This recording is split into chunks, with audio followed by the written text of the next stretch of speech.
Experience car movie in Dolby Atmos and Vision. Please download and subscribe ETV Win.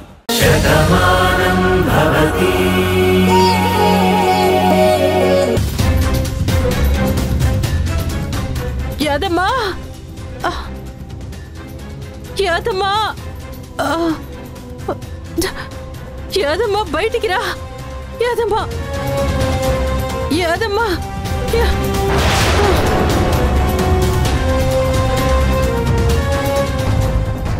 కిట్టయ్యా అమ్మా కిట్టయ్యా మనం బయటకు వెళ్ళేసొద్దాంరా. లేదమ్మా, నేను రాధని తీసుకుని హాస్పిటల్కి వెళ్ళాలి, అక్కడికి వెళ్తున్నాను. అదేంటి మావయ్య, అమ్మమ్మ బయటికి వెళ్ళాలంటుంది కదా, మరి రాధని తీసుకెళ్ళాలి అంటావేంటి? ముందు అమ్మమ్మతో వెళ్ళు.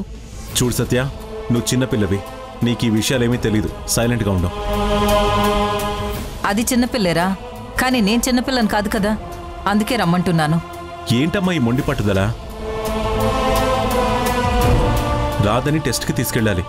భార్గవ్ ఈరోజు తనకి స్కానింగ్ చేయాలి, తనని తీసుకురమ్మని చెప్పింది, అందుకే తీసుకెళ్తున్నాను.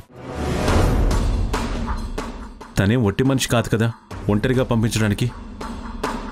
చూసుకోవాల్సిన బాధ్యత నా మీద ఉంది, క్షమించమ్మా.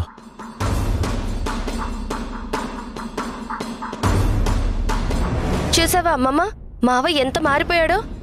ఒకప్పుడు నువ్వేదైనా మాట చెప్తే నీ మాటని కాదనకుండా అమ్మ మాట వేదవాక్కు అనేవాడు. కానీ ఇప్పుడు నువ్వు బయటికి వెళ్దాం రమ్మన్నా కూడా రాధని తీసుకెళ్ళాలి అని చెప్తున్నాడు. సర్లే, ఇవన్నీ నీకెందుకు? మీ అమ్మ ఎక్కడా? తెలీదమ్మమ్మా. ఇందాక నేను మాట్లాడితే చాలా చిరాగ్గా నా మీద కోప్పడి ఎటో బయటికెళ్ళినట్టుంది. ఇంట్లో అందరూ పెద్దవాళ్ళు అయిపోయారు, కనీసం నాతో చెప్పాలన్న బుద్ధి జ్ఞానం కూడా ఎవరికీ లేదు. ఎవరి నిర్ణయాలు వాళ్లే తీసుకుంటున్నారు. కొడుకు అలాగే తయారయ్యాడు, కూతురు అలాగే తయారైంది. పోనీ అమ్మ ఎక్కడుందో నేను వెళ్ళి చూసిరానా అమ్మమ్మ? అవసరం లేదు, బయటకు వెళ్ళిందని ఇందాక నువ్వే చెప్పావు కదా, తిరిగి వస్తుందిలే.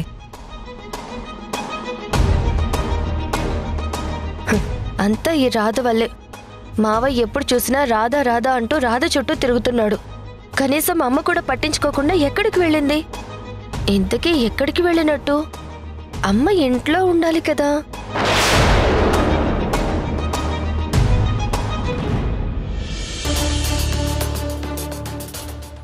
ఆగండి ఆగండి, రుద్రప్ప ఇక్కడ. సార్ నువ్వు వెళ్ళు. Sir okay sir. Drunk and drive చేస్తూ ఫోన్ మాట్లాడుతూ చెక్ పోస్ట్ దగ్గర దొరికాడు సార్. ఏంటి ఏంటి సార్ ఇది? అయినా నేనేం తప్పు చేశానండి? నా డబ్బులతో నేను మందు కొనుక్కొని తాగాను. నా భార్యకి దూరంగా ఉండలేక తనతో ఫోన్ మాట్లాడుతున్నాను. తప్ప పెళ్ళా ఉన్నాక తిడుతుంది కదా, అలాగే మా ఆవిడ కూడా తిట్టింది. చాలా రోజుల తర్వాత తిట్టినా సరే దాంతో మాట్లాడే అవకాశం వచ్చింది కదా అని ఏదో 4 మాటలు మాట్లాడుతున్నాను. అయినా నేనెవరిని గుద్దేలేదు కదా, జస్ట్ అలా కారు ఆపాను అంతే. మరి నన్ను ఎందుకు తీసుకొచ్చారో చెప్పండి. తాగి వేదాంతో బాగానే చెప్తున్నావు కానీ మందు కొట్టి డ్రైవింగ్ చేయకూడదన్న కామన్ సెన్స్ లేదా నీకు? నువ్వు ఇలా తాగి కారు నడుపుతున్నప్పుడు రోడ్డు మీద ముసలి వాళ్ళు కానీ మోగజీవులు కానీ వెళ్తాయి, అప్పుడు వాళ్ళ పరిస్థితి ఏంటి? గుద్దులేదని మాకే చెప్తున్నావు. ఒకవేళ గుద్దుంటే ఈ పాటికి నిన్ను ట్రాఫిక్ పోలీస్ స్టేషన్కి కాదు, మెయిన్ పోలీస్ స్టేషన్కి తీసుకెళ్ళి చెత్త కొట్టేవారు. ఏమండే, ఇది మీ ఊరు కాబట్టి ఇలా మాట్లాడుతున్నారా? అదే మా ఊర్లో అయితే ఇదిగా రుద్రప్ప రుద్రప్ప అంటే ఎంత ఎంత విలువ ఉందో తెలుసా మీకు? రోడ్డు మీద రుద్రప్పలా నడుచుకుంటూ వెళ్తుంటే అందరూ వంగి వంగి దండలు పెట్టేవారు తెలుసా? అది మన స్టేటస్ అంటే. నీది ఏ ఊరైనా సరే తాగి దొరికితే ఇలాగే స్టేషన్కి తీసుకొచ్చి కూర్చోబెడతారు. ఎక్కువ వాగామంటే కేసు బుక్ చేసి లోపలేస్తాను. నరసింహ, ఆ ఫైల్ ఏంటి? ఏముంది సార్, ప్రీతి దయాకర్ మేడం ఈ ఫైల్ తీసుకురమ్మన్నారు. ఇవన్నీ తీసుకురాలేక నేను ఎన్ని పాటలు పడ్డానో నాకే తెలుసు సార్. ఈవిడ అండర్ గ్రౌండ్ ఆపరేషన్లో ఉన్నప్పుడు నేరస్తులకు చెమటలు పట్టించింది. ఇప్పుడు ఈ ట్రాఫిక్ డిపార్ట్మెంట్లోకి వచ్చింది, మనకు చెమటలు పట్టిస్తుంది. సరే, ఆ ఫైల్ నాకు ఇవ్వు.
కార్తీక్, నాకో మాటిస్తావా? ఏంటి బామ్మ? ఓరే, కాటికి కాళ్ళు చాపుకున్న నేను ఈ కుటుంబం పచ్చగా ఉండాలని కోరుకుంటాను. నా వాళ్ళంతా నా కళ్ళ ముందు నవ్వుతూ ఉండాలని అనుకుంటాను. వాళ్ళ ఆనందాల మధ్యలోనే ఈ పండు రాలిపోవాలని ప్రతిరోజు దేవుణ్ణి ప్రార్థిస్తాను. బామ్మ, కానీ నా కంటి ముందే మీరందరూ ఇలా బాధపడుతూ ఉంటే, ఒకే ఇంట్లో ఉన్నా ఎవరికి వారే అన్నట్టుంటే చూసి తట్టుకోవడం చాలా కష్టంగా ఉందిరా. ఇష్టమైన మనిషి దూరమైనప్పుడు ఇల్లు నరకంగా మారుతుందని నీకు తెలీదా చెప్పు బామ్మ? వదిన ఎక్కడో ఉంది, ఏ క్షణమైనా వస్తుందని అందరం ఆశతోనే ఎదురుచూసాం. కాని తను మనందరికీ శాశ్వతంగా దూరం అయిపోతుందని ఎవరూ ఊహించలేకపోయాం. మనం భరించలేనంత బాధైనా నిజం అబద్ధం కాదు కదా. నువ్వు అదే బాధలో ఉంటే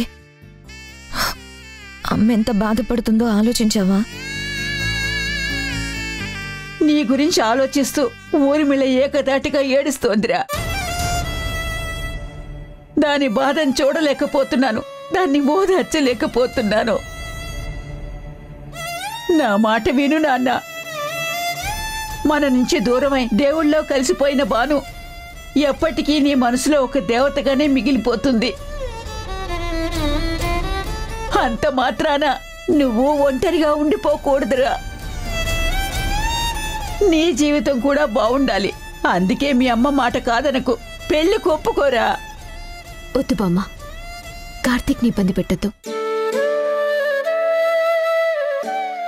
అదే నీలిమా, మేమందరం మీ ఇద్దరి గురించి ఆలోచిస్తూ ఉంటే నువ్వేంటి ఇలా మాట్లాడుతున్నావు? మిడిగుడ్లదానా, ఇది వరకు నీ మీద నాకు కోపం ఉండేది. బాను ఇంట్లో ఉన్నప్పుడల్లా నువ్వు ఏదో ఒక పడని మాటను మాట్లాడుతూ ఉండేదానివి. అప్పుడు నీ మీద నాకు చాలా కోపం ఉండేది. కానీ ఈ మధ్య నీ ప్రవర్తన నేను చూస్తున్నాను కదా, ఆ కోపం తగ్గింది. అందుకే మీ ఇద్దరి పెళ్లి చేస్తానని ఊర్మిళ అంటే నేను కూడా సమర్థిస్తున్నాను. నేను మాత్రం సమర్థించలేకపోతున్నాను. కార్తీక్ మనసంతా బాను ఉంది. తన ఊహల్లోనే కార్తీక్ జీవిస్తున్నాడు. అలాంటి కార్తీక్ జీవితంలోకి నేను రాకూడదు బామ్మ. అది ఎప్పటికీ నా స్థానం కాదు.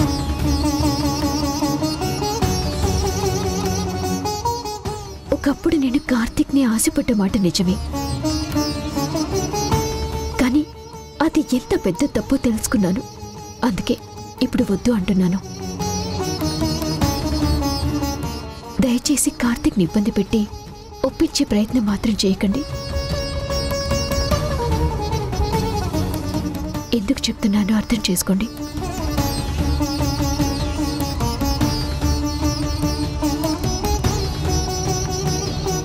అన్నయ్య, నీలిమ అలా మాట్లాడొచ్చు, కానీ నువ్వంటే నీలిమకి ఇష్టమని నీతో సహా మనందరికీ తెలుసు.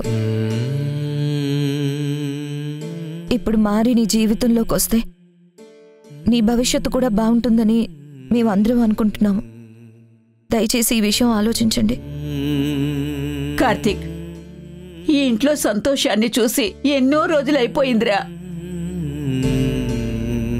మళ్ళీ నా ఇల్లు పచ్చగా ఉంటే చూడాలన్న ఆశ నాలో బలంగా ఉందిరా.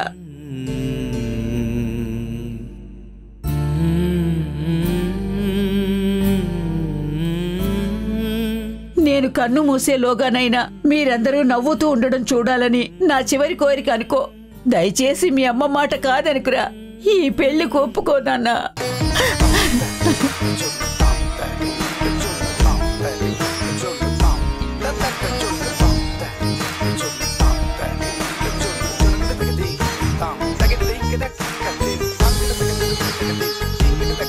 ఇప్పుడు హాస్పిటల్కి ఎందుకండి? ఒక్కసారి స్కానింగ్ చేస్తే మంచిదని భార్గవి నాకు చెప్పింది. ఈరోజు తీసుకొస్తానని ఫోన్ చేశాను. ఇలాంటప్పుడు నువ్వు ప్రాపర్గా మెడికల్ అబ్జర్వేషన్లో ఉండడం మంచిది. నా వల్ల మీకు శ్రమ అవుతుందని నాకు బాధగా ఉంది. మనసారా ప్రేమించిన మనిషికి ఇలాంటి పరిస్థితి వచ్చినందుకు కాస్త బాధగా ఉంది. కానీ నిన్ను చూసుకోవడంలో ఎలాంటి బాధ ఉండదు రాదా. ఇంకెప్పుడు ఇలాంటి మాటలు మాట్లాడి నన్ను బాధ పెట్టొద్దు.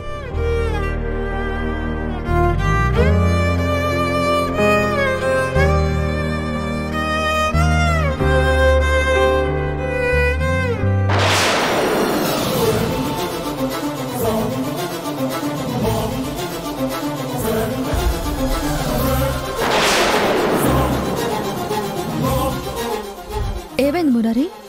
అక్కలా ఉంది.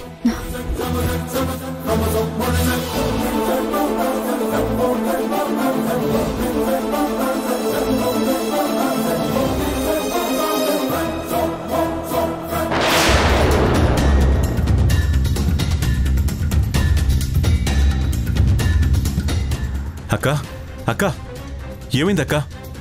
అక్క అక్క అక్క ఏమైంది అక్క? అక్క అక్క ఈవిడిక్కడికి ఎందుకు వచ్చారు? ఇది ఎవరిల్లు? ఇది నాటు వైద్యురాలు యాదమ్మ ఇల్లు. అక్క అక్క ఇక్కడ పడిపోయిందేంటి? యాదమ్మా యాదమ్మా ఏమైంది బాబు? అక్క మీ ఇంటి ముందు పడిపోయిందేంటి? చూసుకోలేదా? చూడలేదు బాబు. లోపలికి తీసుకురండి. పద. అక్క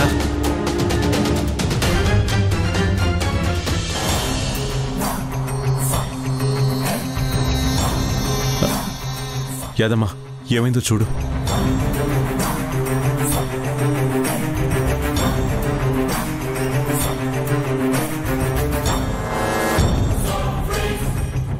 ఏమైంది? ముందు ఆవిడ్ని చూడండి, నన్ను చూస్తున్నారేంటి? అలాగేనమ్మా.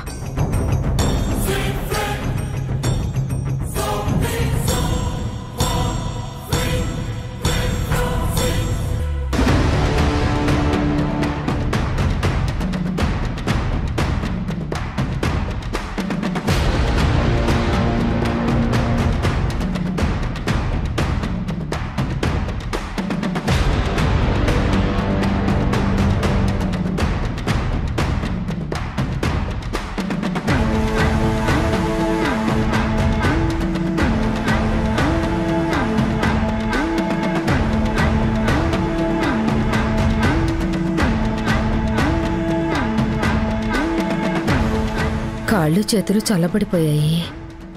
ఏమై ఉంటుంది? అంటే నేనిచ్చిన మంది ఇవిడ తాగుంటుందా? ఇప్పుడేం చెప్పాలి వీళ్ళకి? యాదమ్మా అక్కకేమైంది?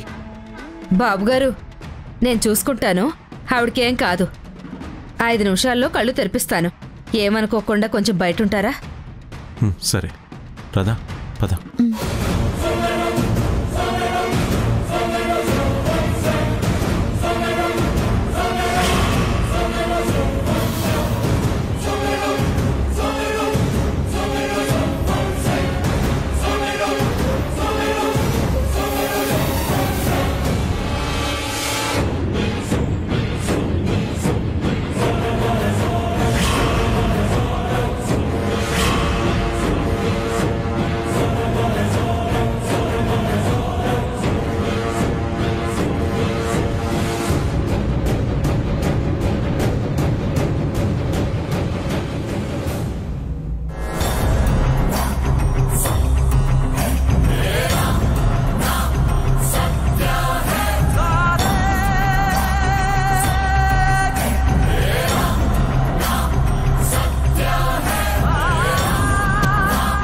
ఇదిగోమ్మా మంచినీళ్ళు తాగు.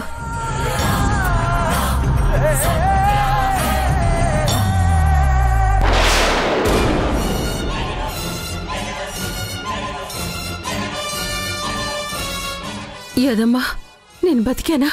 నన్ను బతికించావా యాదమ్మా? గట్టిగా మాట్లాడకమ్మా. బయట మీ తమ్ముడు మరదలు ఉన్నారు. వాళ్ళు ఇక్కడికి ఎలా వచ్చారు? నాకు తెలీదమ్మా. నువ్వు అక్కడ బయట పడిపోయి ఉన్నావు. ఆ బాబుగారు పిలిస్తే నేను వచ్చాను. అవును ఏమైందమ్మా? ఏమవడమేంటి? అంతా నా కర్మ. దానికి మజ్జిగలో కలిపివ్వాల్సిన మందుని పొరపాటున నేను తాగాను. అక్కడి నుంచి కడుపు నొప్పి మొదలైంది. ఎవరికీ చెప్పుకోలేక నీ ఇంటి దాకా పరిగెత్తుకు వచ్చాను. కానీ ఇక్కడికి వచ్చేసరికి పరిస్థితి మారి కళ్ళు తిరిగి పడిపోయాను. ఇంతకీ తమ్ముడికి ఏమైనా చెప్పావా? నేను చెప్పలేదమ్మా. నాకెందుకో అనుమానం వచ్చింది. అందుకే నేను బాబుగారికి ఏమీ చెప్పలేదు. మీరేం మాట్లాడకండి. బాబూ, బాబూ. అక్క, ఏమైంది? అసలు నువ్వు ఎందుకు వచ్చావు ఇక్కడికి? అది ఏమీ లేదు బాబు. రాత్రి తిన్నదే అరగలేదంట. దాంతో కడుపు నొప్పి వచ్చినట్టుంది. కడుపు నొప్పికి మందు కోసం నా దగ్గరకు వచ్చారు. కాకపోతే నొప్పి ఎక్కువైంది కదా, తిన్నది విషంగా మారినట్టుంది. అందుకే కళ్ళు తిరిగి పడిపోయింది. మొత్తం కక్కించేశానులే బాబు. ఇంకా ఏ ప్రమాదం లేదు. ఇంటికి తీసుకెళ్ళొచ్చు.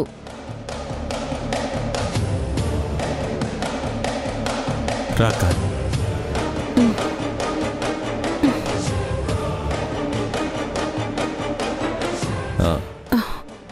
యాదమ్మా, ఇది ఉంచు. పర్వాలేదు బాబు. పర్లేదు యాదమ్మా, ఉంచు. పర్వాలేదు బాబు. తీసుకో.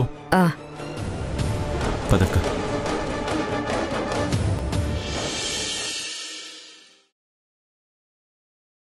అమ్మా, నానా, మావయ్య.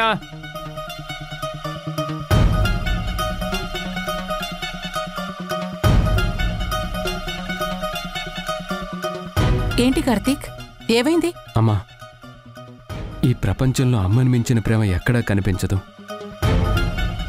పిల్లల బాగు కోసం, పిల్లల సంతోషం కోసం చివరికి ప్రాణాలు ఇవ్వడానికి కూడా సిద్ధపడే ఏకైక వ్యక్తి అమ్మ.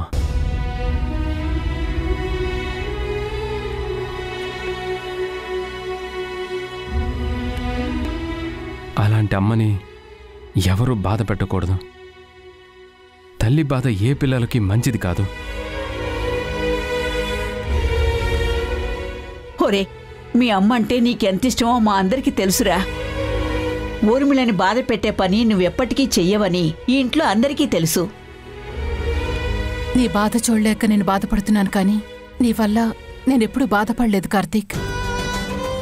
అమ్మనింతగా అభిమానించేటువంటి కొడుకుండటం నిజంగా నా అదృష్టంరా.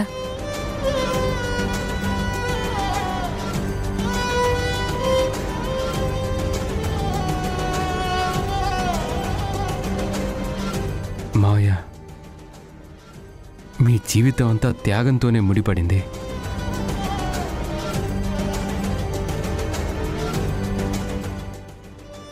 మా అమ్మ ప్రాణాల్ని కాపాడడానికి మీ కిడ్నీ ఇచ్చారు.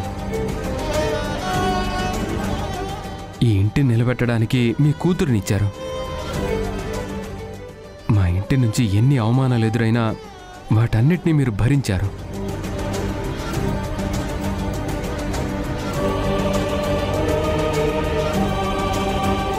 అలాంటి మీరు నన్ను ఒక మాట అడిగారు. నా భాను ఉంటే మీ మాటకి ఎంత విలువిస్తుందో, తను లేకపోయినా నేను కూడా మీ మాటకు అంతే విలువ ఇవ్వాలని నిర్ణయించుకున్నాను. ఏంటి కార్తీక్, ఎప్పుడూ లేనిది కొత్తగా మాట్లాడుతున్నావు? ఇన్ని రోజులు నేను నా గురించి ఆలోచించాను. నేను ఎంతగానో ఇష్టపడిన నా భాను మనల్ని అందరినీ వదిలేసి వెళ్ళిపోయింది. నాతో ఎప్పుడూ కలిసి ఉంటానని మాటిచ్చిన నా భాను నన్ను ఒంటరి చేసిందని నాలో నేనే ఎంతో కుమిలిపోయాను. కానీ నా బాధ అమ్మని మరింత బాధ పెడుతుందని, మావయ్యను కూడా బాధ పెడుతుందని, మీ అందరికీ మనశ్శాంతి లేకుండా చేస్తుందని నేను అనుకోలేదు. అందుకే అమ్మ మాటకి విలువ ఇవ్వాలని నేనొక నిర్ణయం తీసుకున్నాను.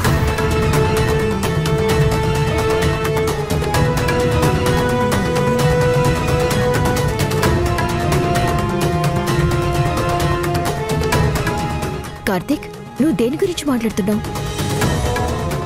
అన్నయ్య చెప్తున్నాడు కదా, ముందు చెప్పని. అదే కార్తీక్, నువ్వు చెప్పబోయే విషయం. చెప్తాను బావా. అందరికీ చెప్పాలనే కదా మీ అందరినీ పిలిచాను.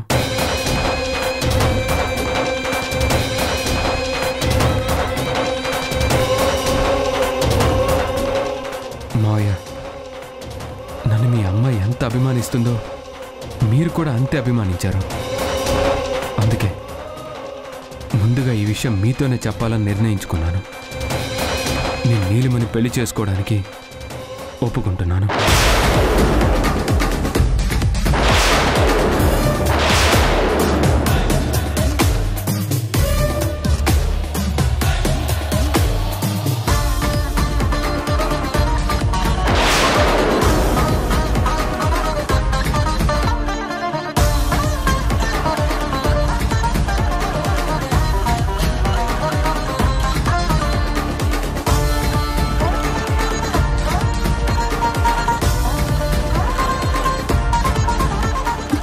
రే ఏంట్రా నువ్వు చెప్పేది? అవునమ్మా, నీ ఇష్ట ప్రకారమే నేను నీలిమని పెళ్లి చేసుకోవడానికి ఒప్పుకుంటున్నాను.